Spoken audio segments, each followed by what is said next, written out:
Mayong hapon mga kapower.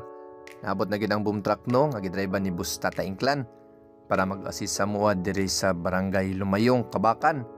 Tungod sa rason nga nagtahirig kining usa ka poste. Si one structure din siya. Og ang inyong makita karon si Dimitrio og Silawagan. Kasugod na og bangag gamit ang hole digger. Mga tatak D-prime magingay. Woo! Mao na siya.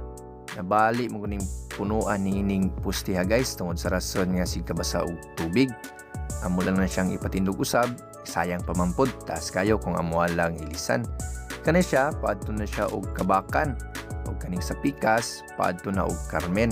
Sa pagpantrabaho isip line worker, normal lagid sa mua ang maka-encounter sa maniini ang matumbahan or magtahirig na poste o among tahas mao ang pagpatindog ni ana. O na ginaingon na to keep the lights on.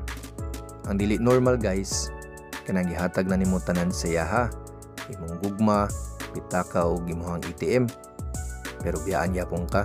Joke lang. Hagbay rang na print akong ATM.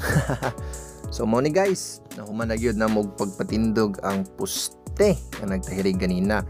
Wala na nako na videohan tong pag-operate sa boom. Kay kinahanglan na akong presensya. So, kana lang guys. Daghang salamat sa inyong pagtanaw. Bye-bye!